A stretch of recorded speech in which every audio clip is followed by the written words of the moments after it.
बेटा अभी हम द साउंड ऑफ म्यूज़िक का सेकंड पार्ट करेंगे, द शहनाई ऑफ उस्ताद बिस्मिल्लाह खान। आजकल तो शहनाई देखने में नहीं मिलती है फंक्शन शादियों में, बट बिफोर यू रीड में यही लिखा हुआ है कि अगर आप शहनाई याद करते हैं तो आपको सर्टेनली शादी और फंक्शंस याद आएंगे, क्योंकि पहले बहुत हुआ करती थी। आज भी आंध्र प्रदेश लखनऊ में क्लासिकल म्यूज़िक की बात करें तो शादी में शहनाई का बजना बहुत शुभ माना जाता है। तो यहाँ उस्ताद बिस्मिल्लाह खान की बात हो रही है, जो कि इंडिया के बहुत ही फेमस शहनाई प्लेयर रहे थे। तो कैसी उनकी लाइफ थी एज ए म्यूज़िशियन, कैसे वो इतने पॉपुलर हुए, इतने फेमस बने। उनको लास्ट में Bharat Ratna highest civilian award है इंडिया का, वो भी दिया गया था। तो अब आगे हम इनके बारे में पढ़ेंगे through the text of this lesson. Emperor Aurangzeb banned the playing of a musical instrument called pungi in the royal residence, for it had a shrill, unpleasant sound. Emperor Aurangzeb ने अपने रॉयल रेजिडेंस में पुंगी एक instrument था, उसकी playing को, उसको बजाना ban करवा दिया था, क्योंकि उनका ये मानना था कि ये जो पुंगी इंस्ट्रूमेंट है, इसकी जो आवाज़ है, जो साउंड है, वो बहुत श्रिल यानी तीखी है, बहुत शार्प है और अनप्लेजेंट है, सुनने में अच्छी नहीं लगती। Pungi became the generic name for reeded noise makers. अब हर वो चीज़ जिसकी आवाज़ अच्छी नहीं लगती थी, जो कानों को चुभती थी, हर उस आवाज़ को पुंगी की आवाज़ से कंपेयर किया जाने लगा। Few had thought that it would one day B revived. कुछ ही लोग ये मानते थे कि शायद इसमें कोई इसका रिवाइव हो, कुछ इम्प्रूवमेंट हो, या ये कुछ बेटर साउंड क्रिएट करने लगे। अ barber of a family of professional musicians who had access to the royal palace decided to improve the tonal quality of the pungi. एक बार्बर था जो कि प्रोफेशनल म्यूजिशियंस की फैमिली से ही था। प्रोफेशनल म्यूजिशियंस कौन होते हैं? जो कि म्यूज़िक को अपने प्रोफेशन की तरह लेते हैं और उनका प्रोफेशन होता है जनरेशन टू जनरेशन वो चलता है। ऐसी ही फैमिली से एक बार्बर बिलोंग करता था और उसकी पहुंच थी रॉयल पैलेस तक, जानकारी थी, आता जाता रहता था वहाँ पे। उसने डिसाइड किया कि जो पुंगी है उसकी टोन जो है, जो बहुत शार्प लगती है, हार्श लगती है कानों को, क्यों ना उसकी टोन की क्वालिटी को थोड़ा इम्प्रूव किया जाए। He chose a pipe with a natural hollow stem that was longer and broader than the pungi and made 7 holes on the body of the pipe. अब उसने सोचा इसको रिवाइव करना है तो उसकी थोड़ी शेप भी चेंज करनी पड़ेगी। उसने एक ऐसी पाइप ली जो बीच में से होलो थी, and that was longer and broader than the pungi. On the next page we will have its picture. वो थोड़ी सी चौड़ी भी थी पुंगी से और थोड़ी लंबी थी। And he made 7 holes on the body of the pipe. उसकी पाइप पे उसने 7 होल्स बना दिए। When he played on it, और उसने उसको जब प्ले करना स्टार्ट किया, कैसे प्ले किया? Closing and opening some of these holes.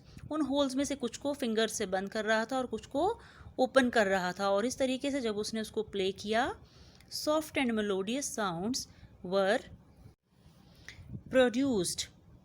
बहुत ही मेलोडियस, अच्छी और सॉफ्ट आवाज़ें उस इंस्ट्रूमेंट से आने लगी।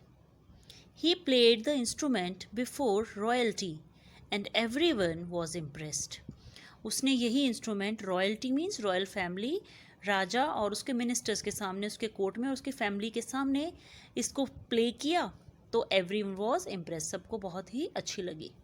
The instrument so different from the pungi had to be given a new name.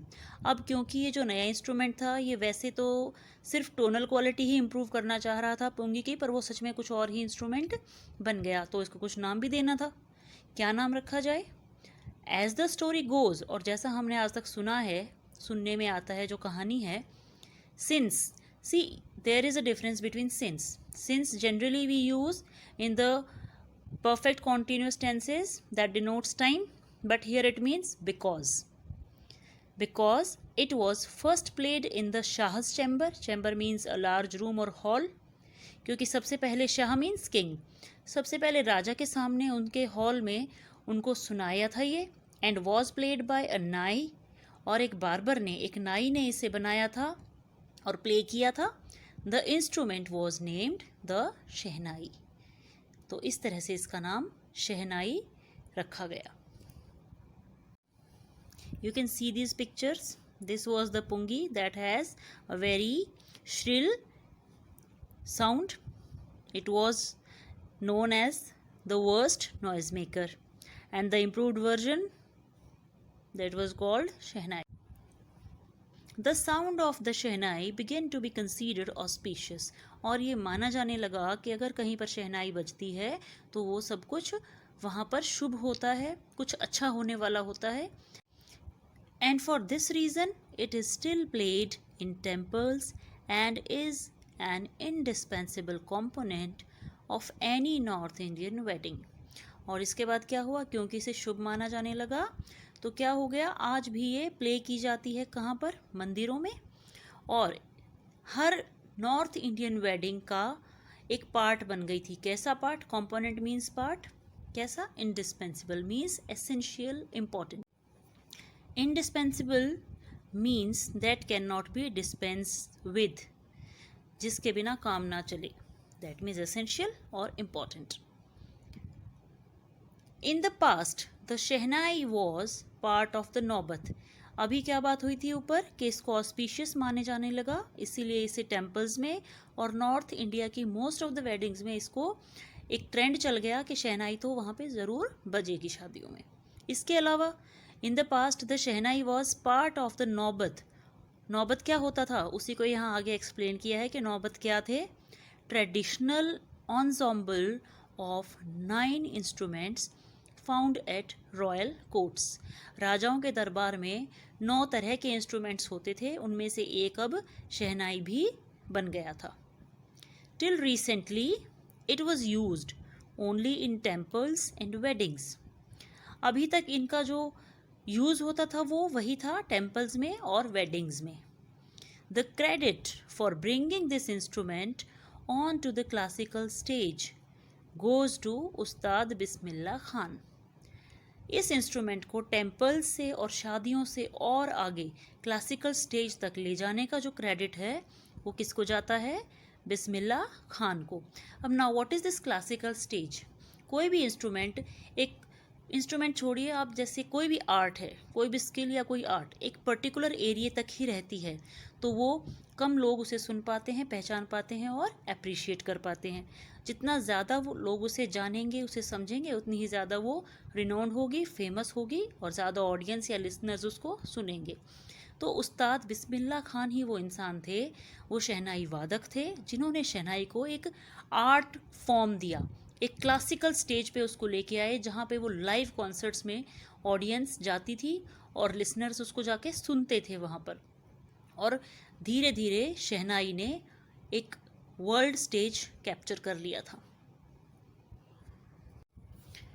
देखो बेटा, यहाँ से स्टार्ट हो जाता है उस्ताद बिस्मिल्लाह खान, जिनके बारे में पर्टिकुलरली ये पार्ट 2 है. क्योंकि शहनाई से ही कंसर्न थे तो अब तक शहनाई कैसे इंट्रोड्यूस हुई, कहाँ से ये आई, इसका ओरिजिन कैसे हुआ, ये था. लेकिन शहनाई को फेमस बनाया किसने?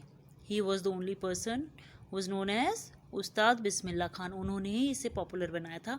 अब हम आगे उनके बारे में पढ़ेंगे. As a 5-year-old, Bismillah Khan played gilli danda near a pond in the ancient estate of Dumrao in Bihar. Bihar के डुमराऊ एस्टेट में बिस्मिल्लाह खान जब 5 साल के थे तो एक पौंड के पास वो गिल्ली डंडा खेलने जाते थे. He would regularly go to the nearby Bihari Ji temple to sing the Bhojpuri Chaita, at the end of which he would earn a big laddu weighing 1.25 kg, a prize given by the local Maharaja. Now what happened? He would regularly go to the nearby Bihari Ji temple. वहाँ पे बिहारी जी का एक मंदिर था, वहाँ पे जाके वो भोजपुरी चैता गाया करते थे.